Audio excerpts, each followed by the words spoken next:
Hi there, everybody. I am Connie Foote with Foote Title Group. I hope you're having an awesome start to your Thursday morning. Depending on where you're coming from, hopefully you're not preparing for this superstorm Matthew in the East Coast. Absolutely crazy weather getting ready to hit certain areas. So hopefully if you're safe, hopefully your family is safe as well. And we're going to talk this morning about ownership. And we've been talking a lot about this recently, about title ownership, owning a piece of property, adding somebody, taking somebody off the ownership of that property, different ways that you can own property, how you transfer property if you own property in different ways. So we're going to talk about that a little bit more this morning.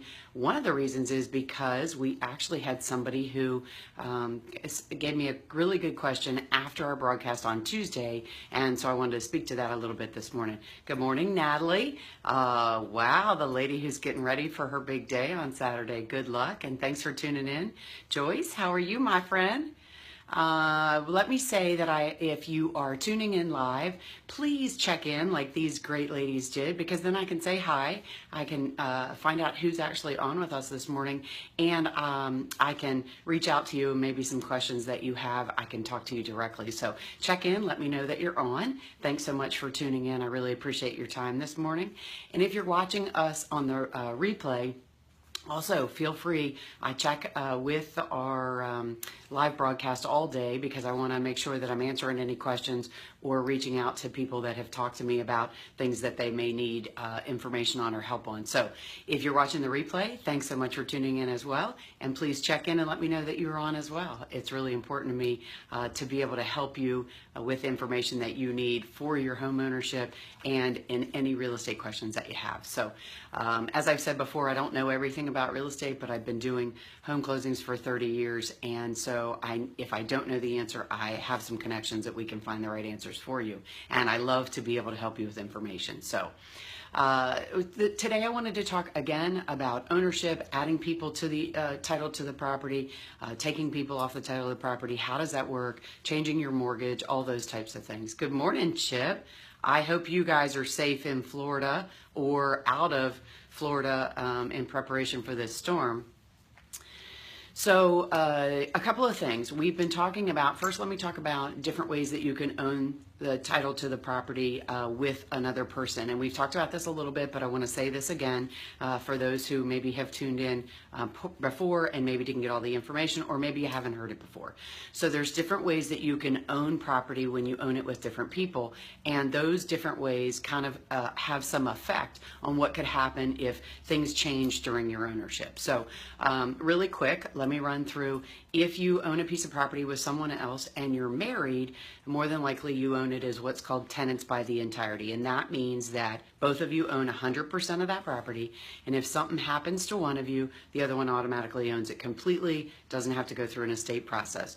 Your ownership is also protected if, say, for example, one of you got in a car accident and were sued, that suit would not affect the ownership of the property if you owned it as tenants by the entirety, that married couple way of owning it, because both of you own it 100% and someone cannot file a claim or a lien against one of you and affect the title of the property. It has to be filed against both of you. So if you own a piece of property together with a spouse, then those are some things that you need to know and ways that you can change it. Let's talk about that for a second too, because one of the people that's tuning in is getting ready to get married this weekend. So congratulations, Natalie. Hope everything is fabulous. I'm sure you'll be gorgeous. You guys owning a piece of property together, once you get married, you were going to want to make some changes to that ownership to make sure that you have that protection and that you have the ability to change that to make it so you now own it as the reserve special protection that you have as husband and wife. And that would be the tenants by the entirety. So we can actually change that ownership on the deed for you. And we do that kind of thing for people all the time. If you own a piece of property, one of you owns a piece of property and you want to add the other one once you get married, or when you're not married, you want to add somebody else. There are other ownership ways to do that, and we can help out with that too. If you own a piece of property with somebody else and you're not married, there's two different ways that you can own that. One is called joint tenants, which is very, very similar to the married ownership interest way. Good morning there, cousin Zach. Hope you guys are doing well. Hi there, Jason Williams. Good morning, Miss Carla. Hope you're having a great day. So if you own a piece of property with someone else, one person or 10 people, you can own it two different ways: joint tenants or tenants in common. And joint tenants means, just like a married situation, everybody owns 100% of the property. So if something happens to one of those people, then the remaining people would own the property completely with the remaining individuals. If you own it as tenants in common, then each person has a divided interest. So if it's two people, it could be half 50-50, it could be 3/4, 1/4. You actually decide what the percentage is of that ownership. The difference with the tenants in common is, the problem is, if a claim is filed against that property, a lien, let's say, for example, like I talked about, a car accident, and a judgment is filed against one of those owners, it does affect the ownership of that property. So that is a little bit of a difference. Now, let's talk about this for a second. Good morning, Miss Joanna. How are you? Great to see you, and thank you so much. I appreciate your feedback. Good morning, my good friend Allison. I hope you're doing well. And that beautiful pumpkin, he is absolutely adorable. Thanks for sharing all those pictures.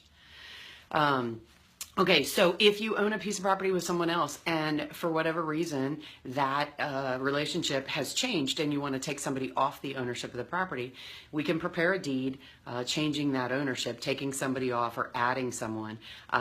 So if you want to take someone off the property, then you need to we'd need a copy of the current deed, and we would need direction from the current owners on what needs to happen. And then we would prepare the document, have everybody sign it. Everybody who currently owns that property would have to sign off on that deed. So if you have a divorce situation, and I want to say this out loud because people sometimes feel maybe are given information that, or maybe led to believe that things would happen a little bit differently. Let's say, for example, somebody's getting divorced, and in the divorce decree it says the wife gets the property and the husband agrees to sign that over. And the husband goes AWOL. Or, you know, no preference to either spouse. Maybe the wife goes AWOL, I don't know. Just because it was in the divorce decree does not mean it automatically the ownership is changed to the spouse that was supposed to get the house. And I have to say that out loud because we've had this situation several times. People feel as though automatically they own the property, and then when they go to sell it, that other spouse is still on the ownership, and that the only thing that transfers that ownership is signing off on that deed. So if something changes in your circumstances or someone else's circumstances and you need to make a change to that ownership, the only thing that makes a change to that ownership is that deed being signed by the current owners and transferring it to a new owner. Whether that's one of you, whether it's totally a different person, no matter what, the only way that that can be transferred is if the current owner sign off on that. So know that that's very, very important, because unfortunately, I think in a lot of divorce situations, the court system or the attorneys involved don't give you misinformation, but probably lead you to believe that once that divorce decree says that that one person will own the property, that automatically takes care of the ownership, and it doesn't. So don't go astray from each other before you take care of that last piece. Make sure that that's taken care of. Okay, so let's go the other way. So if you're getting married and you want to add somebody to the ownership of the property, it's really pretty simple. We just need, as I said, a copy of the current deed so we can see who the owners currently are. And if it's in Maryland, I can actually pull that information online. That's all public record. In Virginia, they don't have in all of the counties all of that information online yet. But so we can actually pull that up, and we can see who the owners are now. We can get all of the information about the property, and then we can prepare that deed. Now we'll need some written direction from the current owner saying this is what we want to do. We want to add Connie to the ownership, and you would need to spell out who that is. And then everybody who is a current owner would need to be present in front of a notary and sign off transferring that ownership interest. Because whether you're adding somebody or taking somebody off, you're actually changing your ownership interest. So you have to agree to it by signing off on that deed. We talked a little bit about this ownership before, and one of the things that you have to think about is, ownership when an entity or an estate owns a piece of property, that's not a physical human being. So the steps have to be established as to who can sign on behalf of that entity or that action. It has to be an individual. So if something happens and you have a couple that is not married that owns a piece of property together and something happens to one of them and they owned it as tenants in common, then that estate has to be opened so it can establish who can actually sign on behalf of the person that passed. So there has to be a physical person, and that person has to sign off on that ownership in order for that ownership to be transferred. So several different things. One of the things that we haven't talked about that we want to make sure that you understand is if you have a piece of property that has a mortgage on it, we can help you prepare the deed to change the ownership, but the mortgage responsibility is not going to change. So the way to make that change, good morning, Miss Teresa. I hope you're having an awesome day. Good to see you. In order to change the responsibilities on that mortgage, two things. You have to get the lender to either agree to take someone off of that responsibility, which is probably not going to happen. The only other way to do that is to refinance that property and put it only into one person's name. And the reason it's probably not going to happen is the lender goes through a lot of things when you get that mortgage to qualify someone, to make sure that someone actually that they feel qualified to make sure that those mortgage payments are paid for 30 years or 15 years or however long the mortgage is. So they're not going to easily just go in and say, oh, okay, you guys got divorced, so let me just take the husband off the title of the property and the mortgage. Or, oh, let me just take the wife off the ownership of that property and that responsibility. That mortgage is the responsibility to make sure that loan is repaid. And the lender is not going to make that change lightly without making sure that the person that's still on their mortgage and made to be responsible is totally able to make sure those payments are made. So even though we change the ownership with that deed, and we do a deed adding or removing somebody from that title for you, the mortgage responsibility has not changed whatsoever. So the only way to take care of that is by going through and making sure that a refinance is done, or you speak with that lender and say, what would you require in order to remove someone? And more than likely they're going to require you refinance it, but it's a possibility that they may make you go through some financial steps and provide them some information, and they'll do it for you. A little bit of a process, and most mortgage companies will charge you to do that. So good morning, Gerald. Hope you're having a great day. Thank you for the feedback. I really appreciate it. I have to say, a lot of people are saying great things this morning about the topic.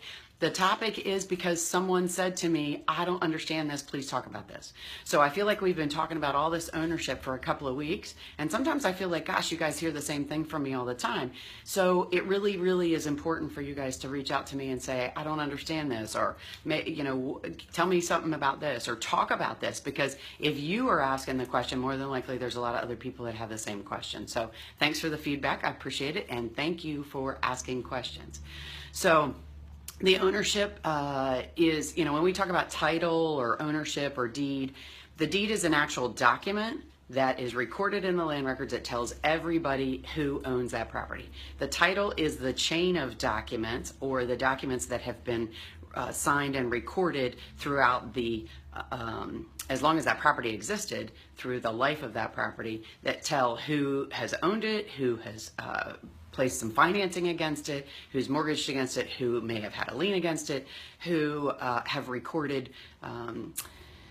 easements or right-of-ways, or gives people property rights. So the title actually is a chain to explain the property rights and ownership throughout the length of that property for as long as it's existed. So that's a title. So when we talk about title, it's really about the ownership and who's owned it, and what's actually happened through that ownership. Good morning, Carla. Carla is our newest team member, and she actually has her first closing this morning since she's been a team member with us, and we are super excited about that. It's the first closing that somebody actually came in and brought a new closing for us through Carla, and we're really super excited to have her on our team. And hopefully you'll be out there seeing her, talking to people, and spreading the Foote Title Group love. So hope everything's going great. And good morning, Christina and Jeff. How are you? Thanks so much for tuning in. So if you have a question about ownership, so you are getting married, you're buying a piece of property with someone else, you're getting divorced, you want to add your children to the ownership of the property, we can help with all of that stuff. And I talked about this on Tuesday, but let me say one more thing. I want to caution you just for a second. If you're going to add children or add someone, minors, do not add minors to the ownership of your property. And the reason is because if you want to do anything with your property after that, you are not considered automatically the guardian of that person. A guardianship has to be established through the court system, and that takes a process and expense just to be able to have someone sign on behalf of that child. That child, if it's a minor, is not able to sign on their own behalf. So you can't refinance your property, you can't do a home equity line, you can't add someone else, you can't give your property to someone else, you can't do anything, because once you added that person, they have an ownership interest, and their ownership interest has to be addressed. So I want to make sure that you understand that. And as I said, talking about estates and businesses own a piece of property, all of those things are part of this ownership thing that we're talking about. So easily we can add someone to the ownership for you, make a change, remove someone, add additional people. The other thing that you need to know is the local jurisdictions, as far as costs are concerned, if it is not an immediate family member, husband, wife, ex-husband, ex-wife, children, brothers and sisters, mothers and fathers, the local jurisdictions in most cases will charge you a percentage of the value of that property in order to record that document. So we've talked about this a little bit before, but it's something to know. So if you're a boyfriend and a girlfriend and you own a piece of property and you want to add your girlfriend or you want to add your boyfriend, they're going to charge you a percentage of that value of that property to record that document. It can be kind of expensive.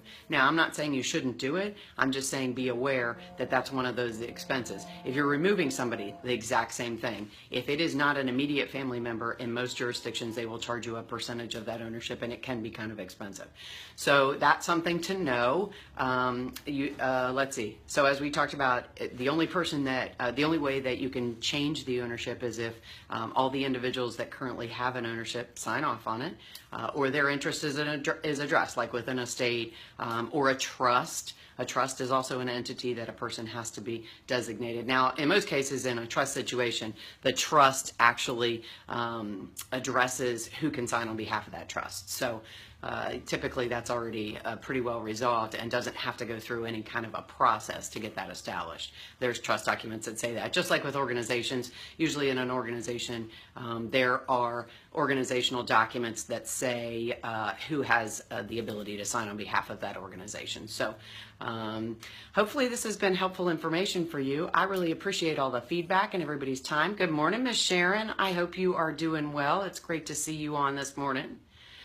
Hopefully this information's been helpful. I love talking to you guys and giving you helpful tidbits. I love the feedback. And like I said, it helps me a whole lot. Number one, if you thought this was valuable information, please share it, because I don't know all the people you know, and there may be somebody out there that needs this information that I can't get to. So if you would please share, I would so appreciate it. The other thing I want you to understand is I own Foote Title Group. We are a title company who does home closings. And one of the things that you need to understand is if you are spending a lot of time looking for that perfect home, finding the right mortgage that works for you and that you can afford, the third thing and piece in that puzzle is you need to make sure that you choose your title company who does your home closing. Why is that really important? Because we do several things. We pull everything together for you and make sure that the process is smooth and everything's taken care of. We make sure all the money's paid out to all the right places, which is a really big deal because there's a lot of money involved in this. But most importantly, we protect your home ownership. When it's all said and done and life is moving on and you have the keys to your home and you're going to decorate it, or you have a piece of property that you're going to start building your dream home on, You want to make sure that nobody can come back to you and say, hey, I have an ownership interest, and you have to deal with that. So definitely take recommendations on who you should deal with, but make sure you're making your own choice. Don't let somebody else choose something so valuable and important for you. You have the legal right to choose who does your home closing, even though somebody may try to tell you that they recommend that you go somewhere else. Make sure that you're making the right choice for yourself. So I hope you guys are all having an awesome day. As I said, please share the information. Oh, I almost forgot. We just started talking about, we made this huge announcement on Tuesday. We are going to start doing webinars quarterly for you, and our first one is going to be on November 15th. We're doing it at 7 p.m. because I realize everybody works during the day. Sometimes it's hard to be on and get information, and I want to do an interactive webinar where you guys talk to me, I talk to you, you talk to each other. We're going to talk about the 5 most important things you need to know for your home closing. So look out for that. Next week, we're going to start posting the registration information so you can get registered for that. We only have 100 seats, so make sure you share it with anybody you know that you think might want to watch and be involved, and make sure that you get registered as quickly as possible. So super excited to talk to you guys this morning, and thank you so very much for your time. I really appreciate it. I'm Connie Foote with Foote Title Group, where we protect your home ownership. Hope you guys are all having an awesome day, and I'll see you soon. Bye-bye.